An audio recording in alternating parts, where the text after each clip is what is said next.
Hey, New Life in Dubuque community. I'm Pastor Kyle Rains from New Life Church here in Dubuque. And we're just continuing a series through the Holy Week. And today is Maundy Thursday, is what it's called.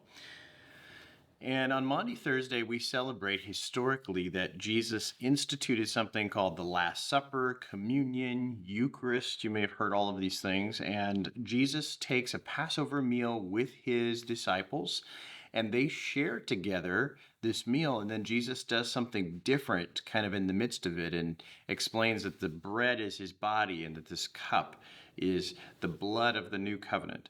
But before Jesus does that, something happens that night that I want to focus in on today, and it's pretty powerful. In fact, most of the Last Supper and the details of it are recorded in John's Gospel, even though all of the Gospels include kind of something from that night. But there's a specific event that happens in John chapter 13. And so I just want to read to you from that today. Before the Passover festival, Jesus knew that his hour had come to depart this world and go to the Father. Having loved his own who were in the world, he loved them to the end. Now, by the time of the supper, the devil had already put it into the heart of Judas, Simon Iscariot's son, to betray him. Jesus knew that the Father had given everything into his hands, that he had come from God, and that he was going back to God.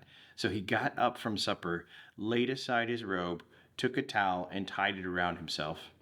Next, he poured water into a basin and began to wash his disciples' feet and dry them with a towel tied around him. This is a pretty powerful image, and John really sets the scene well. See, Jesus knew he had come from God, and he knew he was going back to God. And so I just want you to understand there's nobody that's had a more important task, more important job, more importance in anything than Jesus ever in the history of humankind. And Jesus knew he only had so much time left on this earth. Imagine this. A mentor of mine said that he was thinking one time about kind of what he might do if he had 24 hours left in the world. And maybe what would you do if you knew you only had a day left to live? And then it dawned on him that Jesus did know he only had so much time to live, and what he did was he washed his disciples' feet. It's a pretty sobering and crazy thought. He gets to Peter, and Peter says, you can't do this to me. And Jesus says, you don't understand what I'm doing right now, but afterward you will.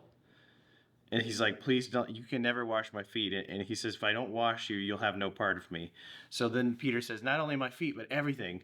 And he's like, one who is bathed doesn't need to wash anything except his feet, but he's completely clean. You are clean, but not all of you. And he was talking about Judas.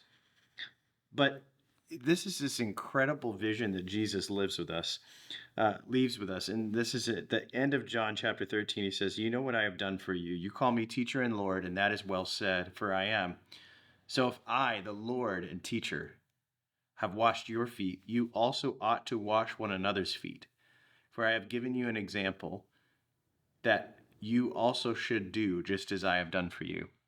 Jesus leaves us with this beautiful example of what it means to really serve and lead within his kingdom. At our church, when we affirm elders into our leadership, we actually give them a towel because we believe that this is what leadership looks like in Jesus' kingdom. It is a service of doing the stuff that nobody else tends to want to do. It's a beautiful picture. And so today I would just ask you, is there anything in your life, anyone in your life that you imagine you're kind of too important to serve or that you have too little time? I just want to challenge you. Jesus, he was the most important person in the world. He had the tasks that were so important and so time consuming, and yet he made a point to serve. And in fact, in Philippians chapter 2, it shows us that the Son of Man didn't come to be served, but to serve. And Jesus, who was God, he didn't consider equality with God as something to be grasped, but instead, he took on the nature of a servant. This is a beautiful picture of why we believe that Jesus is the King of Kings and Lord of Lords and worthy of all of our lives and worship more than just following. I hope that this encourages you today, and I just want to continue to just ask you to press into Holy Week and to really prepare your hearts for Easter.